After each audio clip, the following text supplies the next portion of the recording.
Bonjour tout le monde, j'espère que vous allez bien. On se retrouve aujourd'hui pour Zach en roue libre, 11e épisode de cette saison. Je suis ravi de vous retrouver avec un petit peu de retard. Mes excuses et merci pour votre patience. C'est une édition spéciale, vous comprenez, donc ça peut arriver. Il y a son lot d'indécis, son lot de surprises, mais c'est surtout un épisode que vous attendiez fort. Je suis ravi et je vous remercie directement en début d'émission de tous vos retours, de vos innombrables messages, de tout ce que vous avez dit sur les trailers, la force en message privé, etc. C'est un bonheur, c'est un cadre qui change, c'est un cadre qui change parce que nous sommes aujourd'hui à Valdebebas, le centre d'entraînement du Real Madrid, pour une émission que vous avez énormément attendue, que vous avez énormément réclamée. Depuis combien de temps dans Zach en roue libre vous me dites Zach, essaye d'avoir un footballeur, ce serait cool, t'es passionné de football, Zach, et ce serait cool quand même que tu ramènes un footballeur. J'ai mis la réflexion dans un coin de ma tête, j'ai essayé de mettre en place les choses et puis il y a certains footballeurs qui ont accepté de venir et c'est pour moi aujourd'hui un grand plaisir de l'introduire. Je suis aujourd'hui avec monsieur Karim Benzema. Bonjour Karim, comment vas-tu? Ça va bien, tranquille. Tranquille? Ah, impeccable. C'est ta première fois sur Twitch? Ouais. Ça me fait vraiment super plaisir de te recevoir, sache-le, c'est un vrai honneur. Elle est belle cette salle de conférence de presse là, c'est sympa hein? C'est joli, c'est joli. Même là on voit derrière le nouveau stade là qui arrive et tout. Ah, c'est cool. Ça commence à avoir de la gueule, sérieux. Non, c'est cool, c'est cool. Ça fait vraiment plaisir de te recevoir. Merci. Aujourd'hui, on va parler un petit peu de toi, on va parler un petit peu de ta carrière. Mais tu sais quoi, avant de parler de toi, je vais commencer gentil, tranquille. Je vais te demander, est-ce que ça va? Est-ce que tu as passé une bonne semaine? Est-ce que tu as passé un bon week-end dernier? Est-ce que tout roule? Bien. Ça roule. J'avais des petites blessures, une petite blessure. Mais ça va. Repos, un peu plus de travail, renforcement. Et là, tout va bien. J'ai vu ta story Insta hier là, sur ta machine avec toute la sueur. Là, tu t'es donné un peu. Je m'entraîne tous les jours, souvent. Ouais. C'est pour le retour un petit peu? J'avais vu que Ouais, la de toute façon, non, rentré. pour rester en forme. Hein. C'est pour rester en forme. Et puis voilà, c'est un peu ce que je fais quand j'ai rien à faire, en fait. Ok, bah voilà. Écoute, franchement, ça régale, la vie de haut niveau. Alors, juste avant qu'on démarre, etc., sur Twitch, il y a un truc qui s'appelle le chat. C'est là où les gens parlent, tu vois, c'est là où ils discutent. Et là, vu qu'il y a quand même beaucoup de monde qui nous suivent, ils sont beaucoup de monde à parler. J'ai une tablette ici, je veux te les montrer un instant. Regarde tous les messages qui défilent. Ça, c'est tous des gens en direct qui sont là en train de nous écouter. Ils envoient, hein. non, c'est cool. Qu'est-ce que je te dise? À vous, c'est impressionnant. Non, ouais.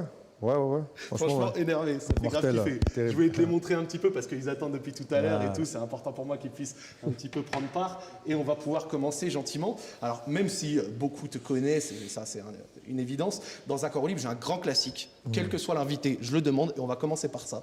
Donc, je vais te demander qui es-tu, d'où viens-tu et quel a été ton parcours scolaire? Wow. C'est pas une question piège, je la pose à tout le monde. Non, c'est pas une question piège, normal. Karim Benzema, je viens de Bron, 69 500 à Lyon. Voilà, après, parcours scolaire, j'ai été jusqu'en BEP vente. Ouais. Ça va, ça se passait, collège, lycée, t'étais comment, genre comme type Ça d'élève? va, tranquille. J'étais un élève, sérieux, tranquille. Et après, j'avais déjà dans ma tête le foot. Je savais que l'école, c'était important. Bon, vu que j'étais pas très doué, mais bon, après j'avais toujours la moyenne. Mais j'étais plus focalisé sur mon football et mon comportement. T'avais le foot à partir de quel âge à peu près, genre dans ta vie, à un moment où tu sais... Quand je suis rentré en sport-études, à partir de 6e ou 5e. Donc voilà, à partir de ce moment-là où on faisait école matin et puis après 15h, 16h, on avait entraînement au foot. C'était super, t'étais à quel... genre, est-ce qu'il y avait par exemple d'autres joueurs dans ta classe, etc. Ouais, je sais que, il y avait beaucoup de joueurs. Hein. Il y avait Ben Arfa, les plus connus, Ben Arfa, Anthony Mounier. Il y avait pas mal de joueurs. Rémi Rioux. Ah, stylé ça. Pas mal de joueurs. Donc voilà, c'était 6e, 5e. Et c'était un peu cool, tu vois, d'avoir comme ça un petit peu genre sport-études, vous étiez tous dans le même délire, un petit peu après, tu sais, la formation, le foot, après vous avez tous joué à l'OL et tout, il y avait une sorte de synergie, un petit truc cool qui se mettait en vous. Ouais, après ça fait longtemps quand même, j'ai plus trop de souvenirs, on va dire. Ah, tu m'étonnes. Ça va, j'ai plus trop de souvenirs, mais non, c'était bien en fait. Tu avais l'école le matin, tu terminais après à 15h, puis après t'enchaînais avec les entraînements. Donc non, des bons souvenirs, même si j'en ai pas beaucoup, mais c'est des bons souvenirs. Tes souvenirs, je vais encore te les solliciter un petit peu, en tout cas pour le début. En 95, tu as rejoint le SC Bron-Terraillon, c'est ce que j'ai vu, à l'âge de 8 ans. Est-ce que tu as grandi dans une famille de football ou c'était parce que tu avais une passion petite, donc du coup on t'a mis au club du quartier? On va dire, j'ai pas grandi dans une famille de football, mais j'ai grandi dans un quartier football Ah. différent. Donc voilà, où le premier sport, c'était le foot. Il y avait le foot ou la boxe, des trucs comme ça. Mais pour moi, c'était foot tous les jours, donc plus dans mon quartier en fait. Ça jouait, il y avait un petit faisait city? Ouais, on jouait. Et il y avait aussi des fois des tournois un peu interquartiers, etc. Donc j'avais la chance de pouvoir jouer avec les plus grands. Ouais. Donc, parce que à 8-9 ans, tu peux pas jouer avec les plus grands, mais ils me prenaient à chaque fois. Donc voilà, c'était plus dans mon quartier. Après, dans ma famille, non, pas trop. T'étais déjà attaquant à l'époque? Tu sais, genre, tu peux te Toujours. faire bouger un peu, tu vois? Non, toujours attaquant. Ils me mettaient devant et ça va, je marquais des buts. Tu résistais un peu à l'épaule face à des mecs qui avaient 2-3 ans de plus ou tu jouais Non, différemment? j'avais 9 ans, ils avaient 13, 14 ans. Donc c'était physiquement, c'était dur, mais je jouais devant et je marquais des buts. Ah, c'est énervé parce qu'en fait, moi, un truc que j'ai vu, c'est qu'après avoir rejoint, du coup, comme je t'ai dit, le club de Bron-Terraillon à 8 ans, tu as rejoint l'Olympique Lyonnais à 10 ans, donc Exact. 2 ans après. Comment s'est passée ta détection? Comment il s'est passé le passage du SC Bron-Terraillon à l'Olympique Lyonnais? On faisait des espèces de matchs le week-end où on avait des plateaux, ça s'appelait. Ouais. C'était foot à 7. Où on faisait 3 matchs et on avait joué, c'était à Vaux-en-Velin, je crois. Je jouais avec Bron-Terraillon, c'était un petit tournoi, je crois, et on avait joué contre Lyon. Les jeunes de l'OL? Ouais, les jeunes de Lyon. Et on avait, je crois que c'était la première fois, on avait gagné, je crois. J'avais marqué des buts, etc. Puis après, les dirigeants de Lyon avaient parlé à mon père parce qu'on devait rejouer contre eux dans la même journée. Et en gros, ils avaient dit ouais, faudrait pas qu'il joue contre nous, machin, et on va lui donner l'opportunité de faire une détection. Arrête. Si. Ta détection, elle s'est échangée contre le fait de ne pas rejouer contre eux? Ouais, exact.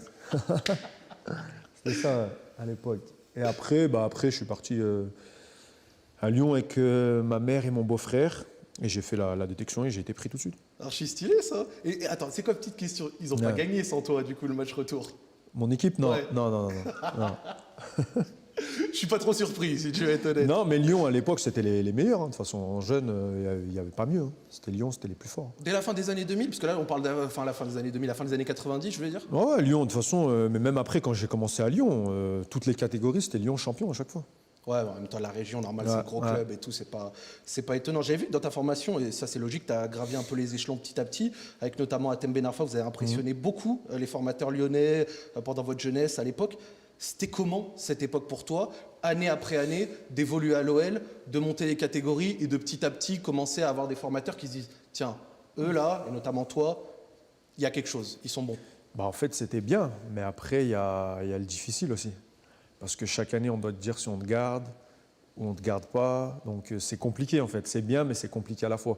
Mais 10 ans, on va dire jusqu'à 15 ans, je n'avais pas dans ma tête pour être vraiment footballeur. Je jouais au foot parce que j'aimais le foot.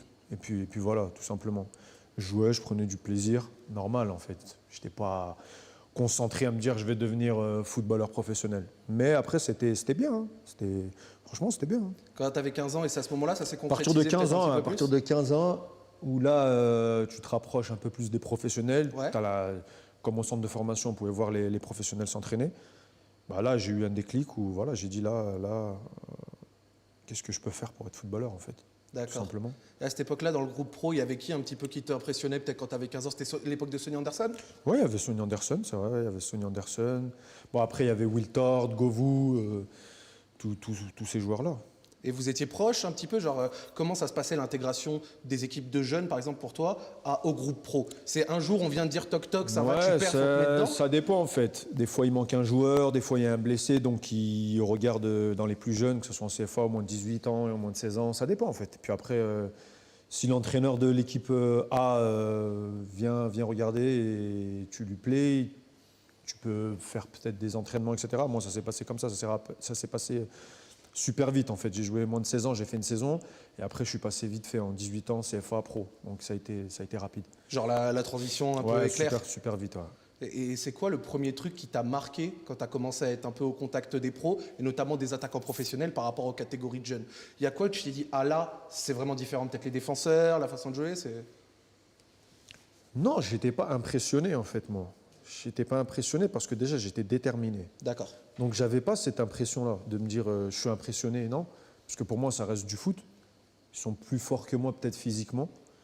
Mais après, impressionné, non. Mais juste travailler, en fait. Qu'est-ce que je peux faire pour un jour être comme eux, voire mieux. Donc, c'était plus ça, moi, dans ma tête. Donc, quand je commençais à m'entraîner avec eux, je me donnais à fond. Hein. Je courais de partout, etc. Ouais. T'essayais de montrer un peu aux entraîneurs, aux trucs? Non, je voulais rien montrer, mais juste déjà de me faire plaisir et juste de courir plus, tout simplement. Parce qu'après, le talent, tu l'as. C'est juste la détermination, de l'ambition. Tu le savais que le talent déjà était là à l'époque? Bah oui, parce que depuis tout petit, en fait. J'ai monté les classes, etc. Donc après, t'as pas besoin d'arriver en professionnel pour te dire et de penser j'ai du talent. Je vois. Mais c'est juste qu'est-ce que tu peux faire pour jouer avec eux, parce que le talent, ça suffit pas. Dernière question un peu sur ça et après on avance gentiment. Est-ce qu'il y a un gars, éventuellement un attaquant ou peut-être un joueur du groupe pro de l'OL à l'époque, quand tu es venu, il t'a peut-être pris un peu sous son aile ou il t'a conseillé en particulier, ou alors en général, il n'y en a pas spécialement un qui l'a fait? Si, quand j'ai commencé, il y avait Lamine Diatta, Eric Abidal Ok. et Will Tord.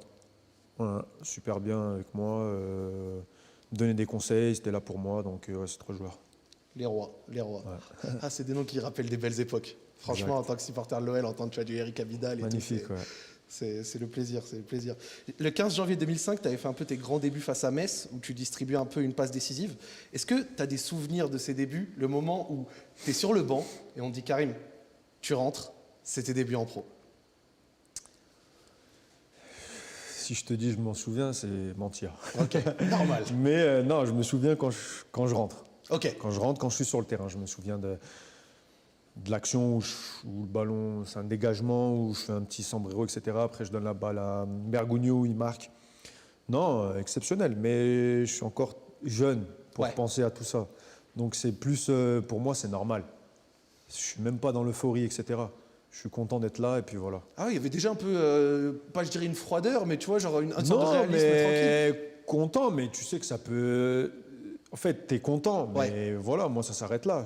C'est vrai que j'étais content, mais après il faut continuer, il faut rester dans le groupe pro. C'est plus là-dessus, moi je suis content après. Ah, tu étais focalisé sur l'étape d'après? Voilà, non, j'ai été vraiment content de mon travail, que l'entraîneur me fait confiance. En plus, je donne une passe décisive, donc magnifique.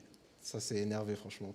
Quand on est jeune comme ça et qu'on a un peu envie de jouer, comment est-ce qu'on exploite un peu au maximum les quelques chances qu'on obtient? Genre quand tu étais jeune et que petit à petit, tu arrivais à avoir du temps de jeu parce que soit tu avais été bon à l'entraînement, soit il y avait un gars absent et tout.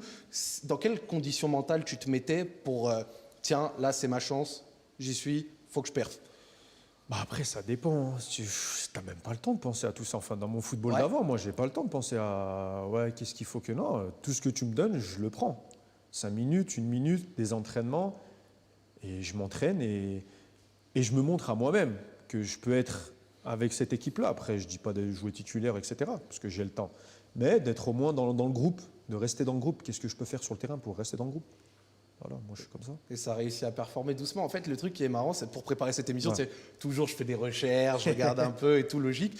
Et j'avais vu tes temps de jeu, ils doublaient à chaque fois, d'année en année, tu vois. Genre au début, tu fais 300 minutes, après 600, après 1002. Et après arrive une saison où j'ai envie d'en discuter. C'est la saison 2007-2008 que j'avais notée avec Alain Perrin, celle du doublé Coupe de France, Ligue 1. Alors j'ai noté forcément quelques chiffres, même si je sais que tu vois, j'avais vu que tu avais joué quasi 4000 minutes, ce qui est un temps de jeu monstrueux, 31 buts, 10 passes décisives, 3e titre déjà de champion de France à déjà 20 ans, mais surtout meilleur joueur de Ligue 1 cette saison-là, et des perfs mémorables en LDC, notamment contre United et Glasgow. Cette saison du 7e titre où tu as été l'un des acteurs de ce titre-là. C'était comment? Et surtout, comment ça t'a fait d'être des principaux acteurs d'un titre que tu as pu ramener dans ta propre ville, tu vois? Bah là, c'est autre chose. Là, c'est content, fier. Comme je suis le petit de Lyon, qui arrive là maintenant avec l'équipe première, qui gagne, qui montre, qui peut jouer. Donc non, c'est fierté. Je vais m'en rappeler toute ma vie parce qu'en plus, il y a le doublé. Quelque chose d'exceptionnel. C'est vrai que c'était une grosse saison. Où les gens me découvraient un peu. Et voilà, j'ai répondu présent. Le match à Glasgow. Ouais, magnifique le match à Glasgow parce qu'il faut gagner. C'est compliqué, au final on gagne. Après le match contre Manchester, parce que Manchester à l'époque c'est la meilleure équipe d'Europe. Voilà, c'est le vainqueur, futur vainqueur. Donc non, grosse saison. Cet enchaînement, quand tu le revis un peu dans ta tête, pied droit, je me Ouais, retourne, ouais, je m'en pied rappelle. gauche. Je m'en rappelle. Passe de tout l'allant et après ça va vite. Pied droit, pied gauche, frappe. C'est des beaux buts qui vont rester. C'est de l'instinct à ce moment-là? Toujours, toujours. Ouais, sur le terrain, moi, c'est que de l'instinct. Hein. Ce qui me passe par la tête, je le fais. Hein. C'est assez marrant de se dire quand même que tu vois, tu as ce côté instinct du buteur, tu reçois face au but, tu te retournes en tac-tac, tu tires pied gauche. C'est un truc dont tu as parlé beaucoup dans ton interview post-Ballon d'Or avec France Football, ce fameux instinct. C'est quelque chose quand même qui est, je trouve vraiment impressionnant parce que pour moi, par exemple, je suis pas footballeur pro, je pense que ça se sent, mais entendre quelqu'un parler un peu comme ça de cet instinct et de ce que ça peut lui donner, c'est ouf. C'est quelque chose aussi que tu avais gagné avec la confiance cette saison-là. Alain Perrin, il t'a mis dans des bonnes dispositions? Non, mais après ça, tu l'as depuis tout petit, l'instinct.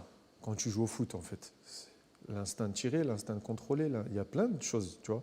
C'est pas, je sais pas comment tu peux apprendre, en fait. Tu peux apprendre à avoir des décisions, des bonnes décisions, mais la décision, l'instinct, c'est pas pareil. Ouais. Donc moi, je suis un joueur d'instinct parce que je veux voir plus vite le jeu, je vais penser plus vite, je veux tirer plus vite, je veux tout faire plus vite, mais au bon moment, au bon tempo. Donc après, ouais, il m'a mis en confiance. Hein. Alain Perrin, il m'a mis en confiance, mais ce truc-là, je l'avais déjà en moins de 16 ans, parce que j'avais fait une saison, je crois que j'avais marqué au moins 38 buts, un truc comme ça. Donc j'ai toujours eu l'instinct comme ça. Ce côté après, du tueur. Après, il faut aussi de la réussite, tu vois. Ouais. Donc, voilà. Dans ces buts qui m'avaient marqué à l'époque, il y avait aussi celui contre Lens, où tu es sur le côté, tu talonnes, petit pont, tu arrives dans la surface. Un peu de chance aussi. Un peu de chance, mais franchement, le but, il est exceptionnel. Ouais, il est beau, il est beau. Pour toi qui es lyonnais, tu vois, t'es né à Lyon, bon, c'est ta ville. Quand t'as ramené, quand je dis t'as ramené, vous étiez plusieurs, mais quand t'as ramené ce titre et notamment ce doublé, est-ce que c'est à ce moment-là que t'as vraiment ressenti toute la puissance de la fierté des gens de cette ville et à ce moment, tu vois, genre cet amour qu'on a pour les former chez nous, les gens qui viennent de chez nous, ceux qui ont éclos dans le Giron OL et tout. Obligé, ça a aussi ouvert des portes pour les autres, pour les plus jeunes. Maintenant, il y a beaucoup plus de jeunes. Avant, il n'y en avait pas. Il n'y avait pas de jeunes. Donc, ça prouve qu'un jeune du centre de formation peut faire des choses exceptionnelles. Et encore pire, parce que moi, je viens de Lyon. Donc, c'est quelque chose de... Il y en a, ils ne peuvent pas savoir ce que c'est. Je parie que tu devais avoir tous tes potes, tous les mecs. Obligé, parce qu'on est tous de là-bas, de Lyon. Donc, non, comme je t'ai dit, hein, quelque chose d'extraordinaire. Ah, la famille, etc., ça devait être exceptionnel. Tu suis toujours un petit peu à des moments les jeunes lyonnais, les performances du club, etc., ou des jeunes qui jouent, comme par exemple en ce moment Maxence Cacré, Gusto, des trucs comme ça? Quand j'ai le temps, après, je ne vais pas te mentir, quelques matchs. Ouais. Mais après, il y a mon petit frère, par exemple, qui regarde souvent les matchs de Lyon, donc on est en contact. Mais quand j'ai le temps, je regarde. Ouais. Quand j'ai le temps. Grave cool. Franchement, c'est cool que tu sais qu'on se dise que tu suives encore un petit peu le club, etc., machin. Ah, c'est pas mal. Même ces derniers temps, ça allait peut-être un peu moins bien et tout, tu vois. Après, c'est dur aussi. Foot, c'est pas... Chaque année, c'est dur, c'est de plus en plus dur. Il y a des équipes qui sont plus fortes que d'autres. Il y a beaucoup de jeunes. Ouais. Donc, faut le temps. Faut le temps. Franchement, je pense que le temps, c'est une variable importante. Genre, suite à ça, tu vois, en regardant un petit peu, j'ai vu, tu quittes l'OL pour aller à Madrid, nécessairement. Comment ils étaient un petit peu tes débuts au club? En fait, si je pose cette question, c'est parce que tu as mentionné dans ton interview RMC que ça a été un petit peu difficile au début, notamment à cause de l'environnement, etc. Est-ce que tu penses que ça t'aurait peut-être aidé à l'époque d'avoir eu plus de proches avec toi, ou ça a été une étape nécessaire pour ton adaptation? C'était dur, de toute façon. À 21 ans, je ne parlais pas la langue et moi, je suis venu ici tout seul. Donc, c'est compliqué. C'était super dur. Après... J'ai beaucoup de frères et sœurs, donc mes parents ne pouvaient pas venir avec moi ici habiter et laisser mes autres frères et sœurs. Donc compliqué, très dur. Après ouais, c'est... De toute façon, après, tu as deux issues. Soit tu te bats, soit tu laisses tomber, et puis au bout de 2 mois, ou 6 mois, ou 1 an, c'est fini, tu repars dans un autre club, puis dans un autre club. Ou soit tu te bats et tu fais comme moi, et puis au final, tu arrives au bout. Quand tu fais tes premiers pas au Bernabéu lors de ta présentation, tu balbuties quelques mots un peu en espagnol, tu dis le club de mes idoles, R9, Zidane. C'est simple, je ne parlais pas un mot espagnol. Donc déjà, il faut avoir le courage de venir et essayer. Donc c'est ça qui est compliqué, de parler devant 20, 30 000 personnes. Pour quelqu'un comme moi qui est réservé, donc c'était difficile pour moi. Mais difficile, mais à la fois bien, parce que voilà, c'est mon rêve. Ouais. Je le réalise. Et puis après, tu commences, tu t'entraînes et voilà, j'ai vu que c'était très très compliqué parce que, comme je t'ai dit, la langue, etc. Puis c'était un nouveau monde pour moi. T'avais quoi à ce moment-là? T'avais genre petit appart dans un coin, tu t'entraînais beaucoup, c'était difficile? Non, même pas m'entraîner beaucoup. C'est compliqué quand tu changes de ville, t'as plus tes parents, t'as plus voilà, Cette t'as proximité, plus tes copains, t'as personne, t'es tout seul. Donc c'était dur, mais bon après voilà. À ce moment-là, quand tu arrives, c'était comment un peu tes rapports avec les cadres du vestiaire de l'époque? Genre Raoul, par exemple Guti, CR qui arrive la même année et tout. C'était comment tes rapports avec eux? Tu étais peut-être plus jeune qu'eux, genre, donc du coup ils t'ont intégré. C'était comment le délire? Non, bien, bien avec Gucci, franchement, il m'a mis bien. Hein. Ouais, Ouais, Guti en super particulier? gentil, ouais, super gentil. Même Raoul, tranquille en fait, tu vois. Après Cristiano, pareil, parce qu'il parlait un petit peu français. Mais sinon, non, bien avec les joueurs, franchement tranquille avec les joueurs. C'est juste moi le manque de famille, etc. C'est tout, mais sinon bien avec les joueurs. En termes de montée en gamme, genre, tu viens de l'OL, tu as gagné des titres là-bas, tu arrives au Real, c'est une autre institution. En plus, c'était une institution qui avait un petit peu des difficultés parce qu'elle sortait plusieurs fois en Exact. huitième de LDC et tout. Dans l'exigence, dans la mentalité, dans les fans, même dans les médias, il y a quoi qui t'a marqué en changement? Genre, t'es arrivé, t'as fait, ok, là je suis au Real. Bah tout ce que tu viens de dire. Mais après, c'est juste parce que c'est la puissance du club en fait. Ouais, Bah ouais, c'est le club le plus titré au monde, c'est les Champions League, c'est tous les joueurs qui sont passés, c'est le président qui a, c'est l'histoire du club. C'est pour ça que c'est différent d'un autre club. Donc moi j'arrive très très jeune de Lyon, même si Lyon c'est un grand club à l'époque, mais ça n'a rien à voir, tout simplement. C'est pour ça que c'était compliqué. même je suppose même les infrastructures, tout ça, Valdebebas, etc. ça Ouais, devait c'est être, le double, voire le triple d'un club en France. Et les séances d'entraînement, il y avait des différences dans les Non. staffs et tout? Non, après le foot c'est pareil. D'accord. Le foot ça reste pareil, c'est juste ce qui est autour qui change. Ok. Genre la pression et tout ça? Beaucoup de pression et même si je connaissais un peu la pression, mais j'avais jamais connu une pression comme ça en fait. Ouais. Est-ce que peut-être cette pression-là, à tes débuts, à des moments, ça a pu te donner. Bon, je dis ces expressions-là, mais genre les jambes qui tremblent un peu, ou un peu, tu vois, genre un truc dans le ventre, non? Non, même Jamais? pas. Non. Après, tu la prends comme tu veux, la pression. Parce que même maintenant, je peux me dire la même chose. Ouais. Bah Total. ouais, Total. tu dois jouer un match où tout le monde t'attend. Tu peux avoir peur, c'est normal. On est humain, donc Carrément. tu peux avoir peur. Donc après la pression, faut savoir jouer avec en fait. Tu rentres sur un terrain, tu te fais plaisir pour toi déjà. Si toi tu penses que tu as fait un bon match, tranquille.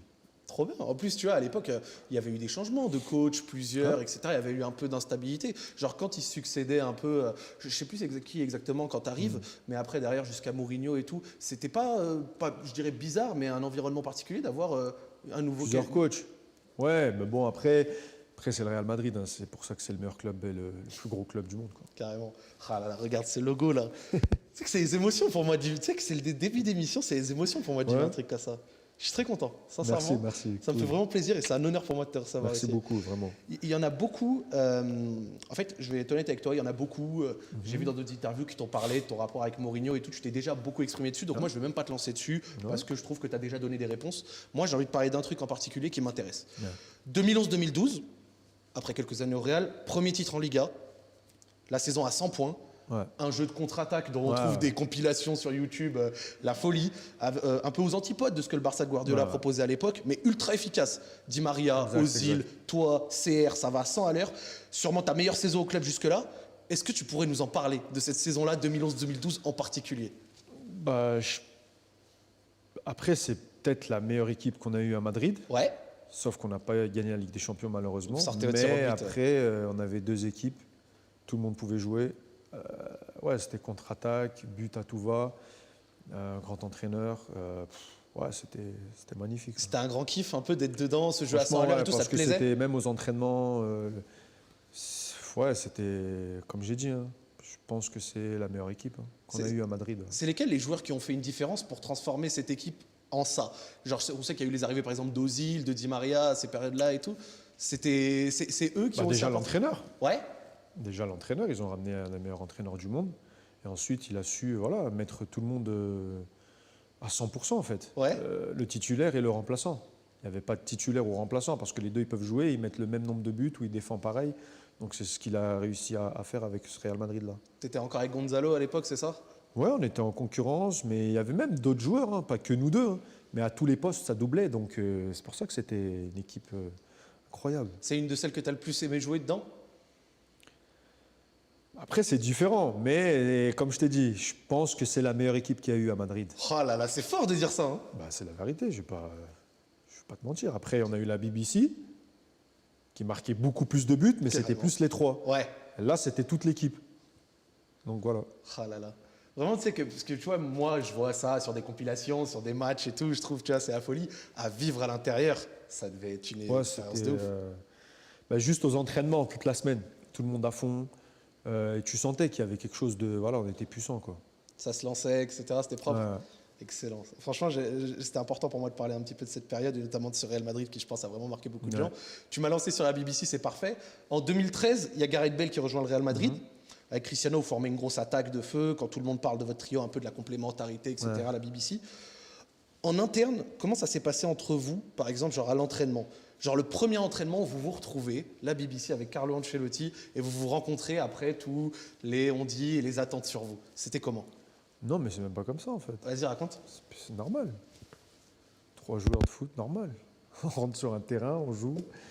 On n'est pas là à discuter ou aller manger, ou tu vois, c'est pas comme ça. Le foot, c'est pas. On rentre sur le terrain, on sait ce qu'on doit faire. On connaît chacun ce que fait l'autre, et c'est pour ça que ça marchait bien. Et Ancelotti, pareil. Il a coaché les meilleurs joueurs du monde. Il vient du Milan, il a tout gagné. Il sait ce qu'il doit faire. C'est pas discuter.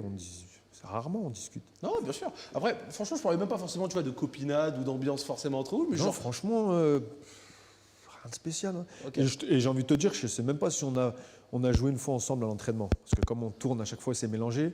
On n'a jamais été les 3. Part peut-être sur des travails tactiques, mais sinon... Ça se naturel, un peu différemment. Okay. Naturel. Et genre quand tu vois Bale arriver et tout ça, etc. Tranquille. Non. Tu te dis, ouais, il a un truc.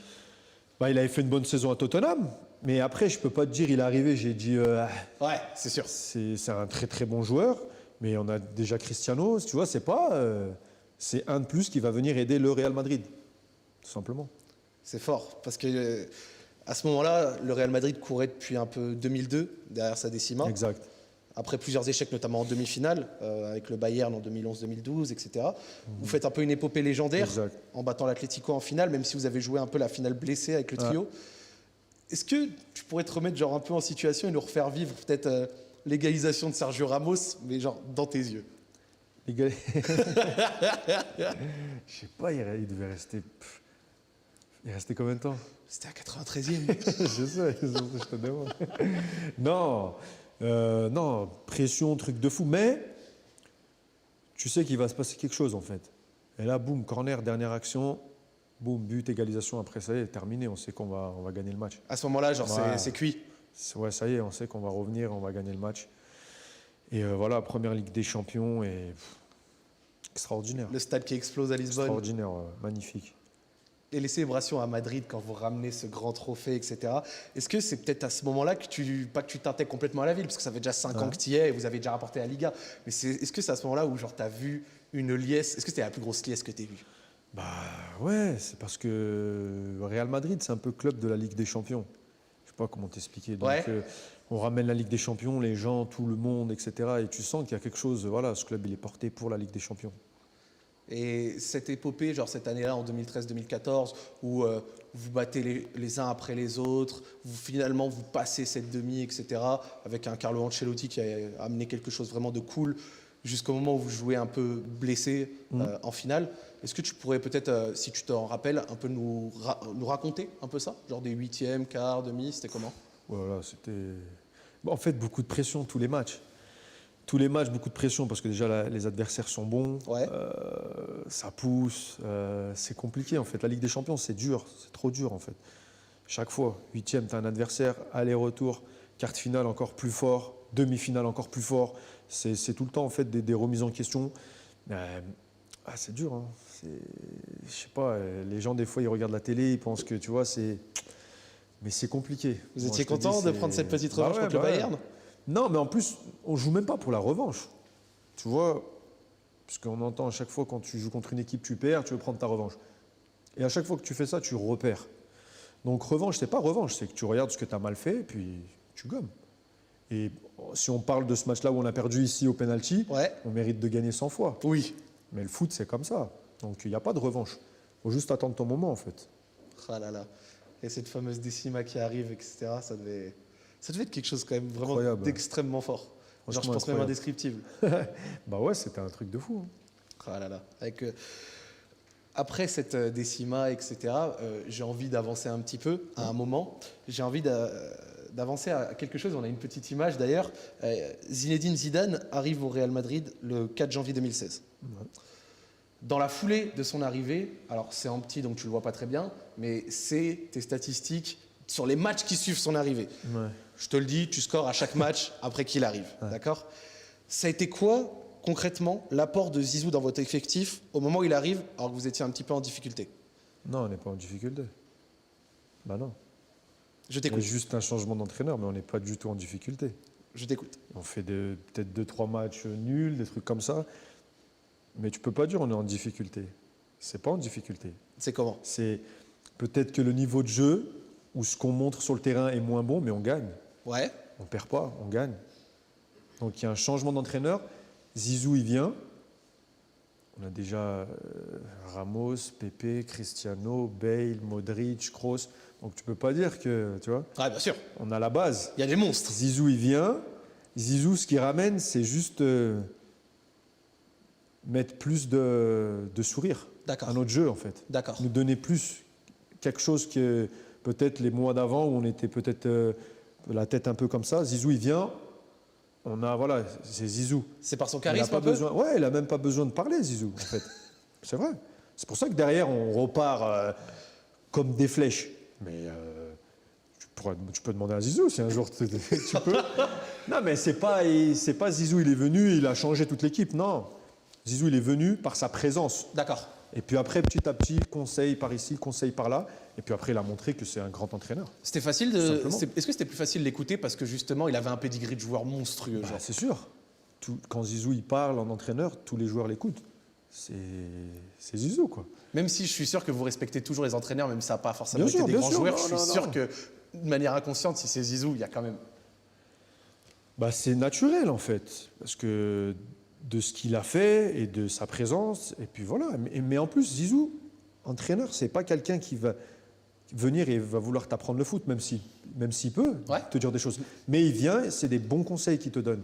Ce qui fait que derrière, voilà, ça y est, c'est parti. Tu aurais l'exemple d'un conseil qu'il t'a donné peut-être un jour, parmi Ouais, tous mais ceux je peux qu'il a pu te- te dire. Joue au foot. Il est simple le conseil quand même. Bah ouais. Il n'y a pas un jour où il Te t'a dit. prends pas la tête, joue au foot. Un joueur, il est bon sur un terrain de foot quand il joue au foot. C'est pas, je me prends la tête, ouais, il faut que je dribble 50 joueurs, ou il faut que je marque 6 buts, ou il faut que je fasse des passes du dos, ou il faut que je fasse des virgules. Ça sert à rien. Joue ton foot. Point final. Donc c'est beaucoup plus un truc de confiance Exactement. qu'autre chose. Non, exactement. Au départ, en tout cas. Ok. Et par la suite, est-ce que par exemple il t'a apporté un truc, genre peut-être un conseil dans ton jeu, Moi, si je parle personnellement Ouais, sur moi, ouais. ben, moi, il m'a apporté beaucoup de choses, Zizou. par exemple? Confiance en mon jeu, sur le terrain, prise de risque, ambition, moi. Mais après, si je te parlais en général.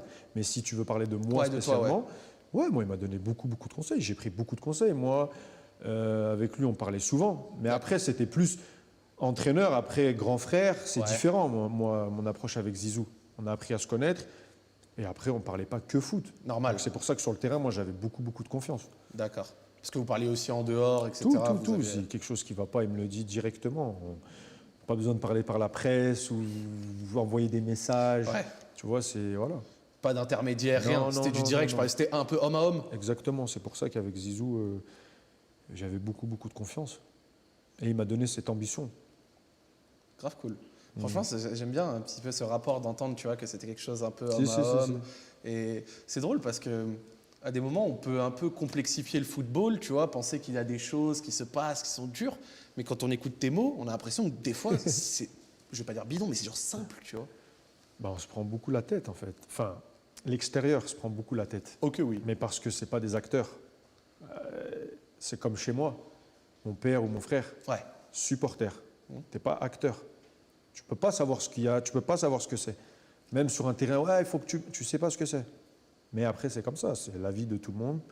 Tranquille, ça reste un supporter. Grave cool. Je vais te poser une dernière question sur Zizou, après on avance tranquillement. Est-ce que tu te rappellerais peut-être d'un moment où il t'a fait changer un truc dans ton jeu et après que tu l'as écouté, tu as vu une différence genre efficace? S'il y a eu, bien sûr, je te demande pas d'inventer. Non, non, il m'a jamais. Non, j'ai jamais. Zizou, C'est peut-être te pour dire qu'il dans soit, ce genre de non, situation. Zizou, pour qu'il soit content de mon match, il fallait que je touche un maximum de ballons. Ok, Tout simplement. Mais c'est même pas va marquer 3 buts. Hein. C'est quand je vois que tu touches un maximum de ballons, je sais que tu vas faire un grand match. d'accord. Parce qu'il se dit que tu vas avoir de l'influence. Voilà. Donc ça t'a simplement. peut-être un peu à encourager à décrocher, Ouais, par exemple. à toucher plus le ballon, à vouloir tout le temps le ballon. Ok. Voilà. Donc ça t'a encouragé à dézoner à des moments, au centre, etc. Ouais, mais dézonner, après ça, c'est une autre vision de foot. Parce Ok. qu'après, on va parler jusqu'à demain. Tu vois, j'ai pas envie de. Pas de souci. Après, Non, mais si parce t'as envie, que- vas-y, parce que franchement, Non, c'est très mais- intéressant et je mais suis sûr que les gens. décrocher, c'est pas décrocher, dézonner. Ouais, Je décroche pas pour dézonner. Je décroche pas pour genre tu me donnes la balle, je décroche jusqu'à mon central et je lui rends la balle. bien C'est sûr. pas ça. c'est pour exploiter un espace. Si je décroche, c'est parce que je sais que celui qui me charge, il va venir avec moi et ça va libérer un espace pour un autre. Donc c'est plus ça. Ok, je vois. Non, mais c'est logique, c'est un petit peu simple. J'aime Ouais. bien ça. Moi, pour être honnête avec toi, je suis fan de l'OL, mais Ouais. je viens d'une famille où mes cousins, quand j'étais gamin, il y avait des classicos l'été, tu Ouais. vois. S'ils me disaient Real Barça et que j'avais le malheur de ne pas répondre Real, ils me chassaient. Donc Ok. j'ai toujours bien aimé le Real. Je ne suis pas fan, mais j'aime bien le D'accord. Real. Et en fait, ça fait que je suis beaucoup le club. Et en 2016-2017, ça a été une de mes saisons préférées du Real, parce que vous aviez à ce moment-là, un peu comme en 2011-2012, deux équipes complètes, d'accord. Toi, il y avait toi par exemple dans l'équipe numéro 1 qu'on va appeler. La numéro 2, il y avait par exemple des mecs comme Morata, des mecs comme James Rodriguez, Ok. Kovacic, tu vois, Ok. cette époque-là. Vous faites doubler Liga et Champions. LDC. Ouais. Vous aviez deux équipes ultra compétitives, etc. Vous avez fait une LDC en sortant le Napoli, le Bayern, l'Atlético. Qu'est-ce que tu retiens de ce groupe, de cette saison-là? C'est notamment la saison du double contact contre l'Atlético Ah. et tout. Non, grosse saison, doublé. Grosse saison et pareil, deux équipes, tout le monde au même niveau et des gros matchs. Des qu'est-ce que je grosses peux soirées. retenir Ouais, pareil, saison incroyable en fait. C'était l'époque CR7 mèche blonde, etc. Ouais, c'était non, c'était de toute façon comme d'hab. Hein. C'était une grosse saison. Tous les joueurs sont concernés. Ouais. Titulaire, remplaçant, celui qui est remplaçant, il rentre, il te fait la différence, il t'apporte quelque chose. Grosse équipe. Il y avait des grosses rotations. Moi, j'aimais bien en Liga parce qu'à des Souvent. moments, Zizou, il changeait le 11 Souvent. total et la deuxième équipe jouait pour même ça, des ouais. fois très bien. Souvent, ouais. Ah ouais, il jouait très bien, souvent. C'était vraiment grave cool. Cette saison-là en particulier, notamment avec ce mouvement contre l'Atlético. Est-ce que tu peux nous en reparler un petit peu? Je sais que tu en as déjà parlé, mais Ouais. quand même, j'ai envie de te relancer dessus. Tu es sur le côté, il y a 3 joueurs face à toi, la solution est ultra compliquée. Et regarde, on voit là cette fameuse photo qui a fait le tour du monde. Ça va vite en fait. Hein. Je prends l'information, je regarde et en fait je tente. Ouais. De l'instinct. Tenter. Je tente, double contact, mouvement et ça passe. C'est un geste difficile mais pas impossible en fait. Il faut Ok. juste tenter avec de l'ambition. Avec la ligne et tout. Ouais, après ça passe, ça réussit. Quand ça passe et que tu vois un peu après la C'est photo joli, faire ouais. le tour du monde et tout. Magnifique, ouais. La folie. Beau geste. Ouais. Ah là là. Cette finale de Ligue des Champions à Glasgow, parmi toutes vos finales, donc que ce soit Kiev, celle de 2014 à Lisbonne, etc., personnellement, c'était ma préférée contre la Juve. Ouais. J'ai trouvé que le match était vraiment exceptionnel et c'était l'une que j'ai kiffé avec le maillot violet et tout. Elle avait une saveur particulière. Tu l'as ressenti comme ça, toi, ou pas plus que les autres? Non, pas plus que les autres. Pareil. Vraiment? Ouais, vraiment. Il y avait Non, notamment le discours de Zizou qui était sorti à la mi-temps, on l'entend, il arrive, il Ouais, mais ça, refixe plein c'est de tout. À trucs. chaque fois, le coach il parle. Non, mais c'est après, bah voilà, toi tu préfères celle-ci. Par exemple, moi je préfère celle de l'année dernière. Ouais? Bah ouais, tu vois, c'est Stade différent. de France? C'est différent. Mais non, toujours. C'était un gros match. C'était un gros match contre une grosse équipe, contre la Juve. Et c'était un bon match à voir. C'était beau. Avec le petit. Moi, je parie que. J'avais un sentiment, vous dégagez un côté un peu imbattable. Genre, même à 1-1, quand Possible. Mandzukic égalise. Possible, ouais. Non, mais de Je suis toute sûr que façon, ça vous a pas on fait- était un peu plus fort qu'eux quand même. Ouais. On était plus fort qu'eux. Déjà, on était présents. Et on a respecté notre adversaire. Ça veut dire on a fait en sorte de jouer mieux. Eh ben, Ça a été chose réussite. Hein. 3e LDC à ce moment-là. D'ailleurs, en plus, merci, le chat. Toujours un œil sur vous. C'était à Cardiff, pas Glasgow. Bon, mauvais, vous êtes alerte. Ça fait plaisir, c'est lourd. Moi, j'aime bien parce que je suis allé une seule fois au Bernabéu dans ma vie. Ouais. Janvier 2018. J'y vais en janvier 2018, c'est un match contre Deportivo La Corogne. À ce moment-là, tu étais remplaçant, c'était Borja Mayoral qui était titulaire. Et à ce moment-là, il sort, et quand tu rentres, le stade te fait un peu comprendre que c'était un moment peut-être un petit peu plus compliqué, etc. Ces mois-là, quand c'était cette saison, etc., pour te remettre dedans, comment est-ce que tu as réussi à te remettre dedans après des fois des périodes peut-être moins fastes? Compliqué, c'est-à-dire? Bah, c'était peut-être des moments, tu vois, où, je le sais, genre les rapports, on va dire peut-être avec les supporters, tes performances sur le terrain et tout, on va dire que ça faisait plus parler. C'était comment de ton point de vue à toi? Non, mais de toute façon, moi, à chaque fois que je joue un match, en fait, qu'il y a des sifflets ou quoi que ce soit, le principal acteur, c'est moi. Ouais. Ça veut dire que moi, je sais ce que j'ai apporté sur le terrain. Après, si tu me siffles, tu as tes raisons. Ça reste tes raisons. Moi, ça ne m'affecte pas. Ça te touche pas? Non. Ça ne va pas me toucher parce que je sais que j'ai tout donné sur le terrain. D'accord. Mais maintenant, si je rentre sur un terrain et je ne fais pas les bons efforts et voilà, c'est comme ça, je serai le premier déjà à me dire que c'est normal. Ok. Donc, qu'est-ce qu'il faut que je fasse pour, tu vois, Ouais. changer ça? Ouais. Mais quand je rentre sur un terrain, on me siffle, etc., ou on a pu me siffler, etc., bah, je prends ça pour moi. D'accord. Je le prends pour moi et je me dis, bon, match prochain, qu'est-ce que je vais faire? Qu'est-ce que je peux faire pour retourner ces choses-là? Et moi, c'est comme ça que je me mets et c'est comme ça que je me motive. D'accord. Moi, c'est ma motivation. Ça t'a servi de Ouais, puissance? c'est une motivation, en fait. Après, il y a d'autres choses où on te siffle pour rien. Ok. Tu vois, il y a des moments où la personne, elle t'aime pas et elle te siffle. Ok. Ça, c'est autre chose. Mais quand on te siffle et tu peux faire plus que ce que tu as donné sur le terrain, Ouais. c'est pas grave, c'est un match qu'on t'a sifflé. Ou 2, ou 3, ou 4, ce que tu veux. Mais tu sais que le prochain match, tu as encore une opportunité de changer ça. Toi-même, pas tout ce qui se passe autour. Tu le changes toi-même. Tu fais plus la différence. Tu marques des buts, tu fais des passes, tu fais ce que tu dois faire sur un terrain de foot. Une fois que tu as fait ça et tu es content déjà toi, après, si tu continues à me siffler, continue. Ok. Parce que je sais que moi, j'ai tout donné, je ne peux pas faire plus. D'accord. Donc, Tant que tu te regardes dans une glace, tu te dis j'ai voilà, pas triché. moi, c'est ce que je fais. Et je travaille encore plus, je me motive encore plus, parce que le foot, ça change. D'accord. Tu vois, tu peux pas être tout le temps comme ça. C'est pour ça que moi, j'essaye de rester au milieu. Ok. Je veux pas aller tout en haut pour pas aller tout en bas. Moi, j'essaye de rester au milieu. Avoir C'est une pas- constance. C'est pas un match, c'est 15 ans, 17 ans de travail. C'est pas 6 mois, tu me dis je suis plus fort et puis 2 mois d'après, je suis moins fort. Moi, ça m'intéresse pas. C'est pour ça que quand il y a des moments un peu plus compliqués, je prends ça comme comme de la, voilà. Une leçon de vie, une Il faut motivation. que je continue, je travaille, ça me motive. C'est de la motivation pour retourner ça. Et après, c'est ce que j'ai fait. Bien sûr. Parce qu'on va pas rester sur Non. les sifflets. Pas du tout. Parce que, et là je suis très content de pouvoir en parler, ça me fait super plaisir. Dis-moi. Je voulais t'amener ça gentiment. Ouais. Quand Cristiano quitte le Real Madrid en 2019, Ouais. tu es leader de l'attaque. Quand je dis tu es leader de l'attaque, tu es le plus âgé, tu es celui qui a le plus d'expérience, etc. Même s'il y en avait d'autres à ta place, enfin à tes côtés, je voulais dire. S'offrent à toi aussi les lieutenants des jeunes, comme Vinicius, Rodrigo également, qui arrive un petit peu plus tard. Ça a été quoi un peu ton rôle dans leur intégration quand c'est toi le plus âgé, c'est toi qui as gagné, c'est toi qui es là depuis 10 ans, et là, tu as des jeunes avec toi, ils ont 19 ans, ils viennent d'arriver. Ouais, mais, Comment tu les as aidés? ouais, mais ça, c'est pareil. Raconte. Cristiano, il parle. Donc maintenant, tu attends ce que je dois faire moi. C'est pas tu es là et non, non, non. C'est qu'est-ce que maintenant tu vas faire. Mon problème, c'est ça. C'est qu'est-ce que maintenant tu vas faire. Et le problème de tout le monde. D'accord. C'est pas comme si, c'est bon, c'est le meilleur. Non, non, non, non. On va remettre. Vas-y. C'est qu'est-ce que maintenant je dois faire et qu'est-ce Ok. que je vais faire. Ok. Donc, là, je prends de l'ambition. D'accord. Maintenant, je suis ambitieux. Il faut que j'arrache tout. Il faut que. Voilà. C'est la mentale que tu t'es mis. Bah ouais, je suis obligé de toute façon. Parce que maintenant, il n'y a plus Cristiano. Et c'est quelqu'un qui doit. Prends la relève. Exactement.